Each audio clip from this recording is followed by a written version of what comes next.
You've probably heard it a million times. Free markets are the answer. That there's this invisible hand guiding everything toward the best possible outcome for all of us. But what happens when that hand fumbles the ball? What happens when the market itself is the problem? That's what we're going to break down today. And look, let's give credit where it's due. Free markets can be absolutely incredible things. They're often stunningly efficient at figuring out where resources should go, sparking new ideas, and just generally making us all wealthier. It's a powerful system, no doubt about it.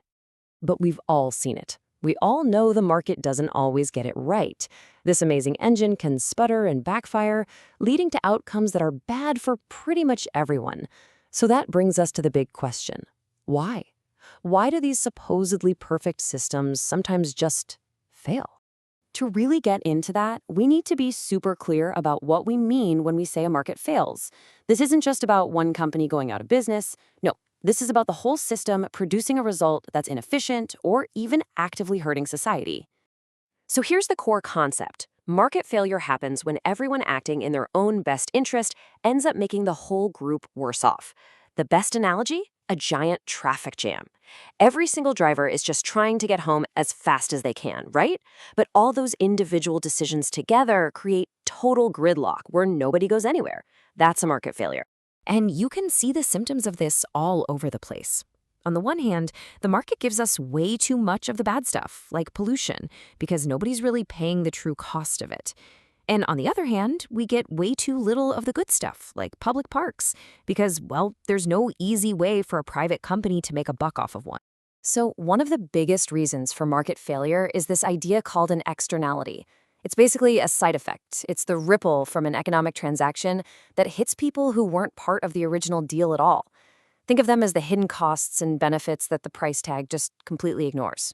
And externalities really come in two flavors. You've got your negative ones, that's the cost that gets dumped on everybody else, like a factory that pollutes a river. The factory makes its money, but society gets stuck with the cleanup bill. That means we get way too much of whatever that factory is making. Then you have positive externalities. When you get a vaccine, you're not just protecting yourself, you're helping protect everyone around you. But since you don't get paid for that social benefit, fewer people do it than we'd ideally want. All right, next up, a really special case called public goods. These things have two key features. First, you can't stop people from using them. They're non-excludable. Think about a streetlight or national defense. Second, they're non-rivalrous. Me using the streetlight doesn't mean there's less light for you. And those two things create what's known as the free rider problem. I mean, think about it. Why would you ever pay for something if you can get all the benefits for free anyway? Because of that, private companies have basically zero incentive to provide these things. If they can't charge you for it, they're not going to build it. So the result is a market that's fantastic at giving us iPhones, but pretty terrible at giving us clean air. But these failures aren't always about big, visible things like pollution or parks. Sometimes the problem is much sneakier.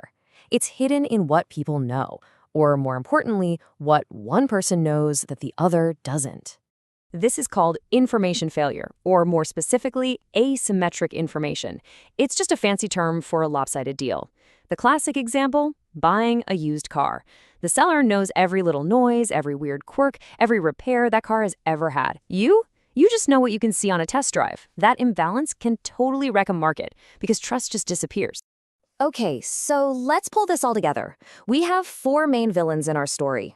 We've got externalities, those hidden costs and benefits. We have public goods, the stuff the market just won't make. We have information failure, where one side is holding all the cards. And finally, you have market power. Think of a monopoly that can charge whatever it wants because, well, where else are you going to go? So if the market can't fix itself, what do we do? Well, this is usually the part of the story where the government steps onto the stage, armed with a whole toolkit of policies designed to try and nudge things back on track. And the strategy here is pretty logical, right? You match the tool to the specific problem. If you have a negative externality like pollution, you can tax it to make it more expensive, or you can just regulate it directly. To encourage a positive one, like education, you can offer subsidies, like university grants. For those public goods like roads, the government can just step in and build them. And to fix those information gaps, mandate things like clear nutrition labels on food. Okay, so this all sounds great. Problem meets solution. But if it were that easy, wouldn't all our problems be solved by now? Well, here's the twist. Sometimes the cure can actually be worse than the disease. And that's what we call government failure. As one expert put it, the real challenge is figuring out how to intervene in a way that actually makes things better, without accidentally creating even bigger problems down the line. And that is so much easier said than done. Just because a market is broken doesn't mean that any government fix is automatically going to work. And these interventions can go wrong for a whole bunch of reasons. Maybe the policy was just a bad idea to begin with, or it gets tangled up in red tape and bureaucracy, or, and this happens a lot, political goals get in the way of good policy. And then there are always the unintended consequences that nobody saw coming. So what's the takeaway here? Where does all this leave us? It leaves us right in the middle of one of the biggest challenges of our time, trying to balance two imperfect systems. And here's the most important point of all. The real debate isn't some big cage match between team market and team government. It's about the messy, complicated, ongoing work of finding the right balance, of using imperfect market tools to fix imperfect market outcomes. And I want to be really clear. This is not just some dusty old economic theory. This is happening right now in the biggest stories of our time. Climate change, that's the ultimate negative externality. The power of a few giant tech companies, that's a modern crisis of market power. The hidden biases in AI algorithms, that is a 21st century information failure with huge consequences. So in our world, a world of global climate emergencies and massive data monopolies, the question is no longer if we should get involved. The real question is whether we can find the wisdom to get it right. Because finding that balance, well, that's going to define everything that comes next. Thanks for tuning in.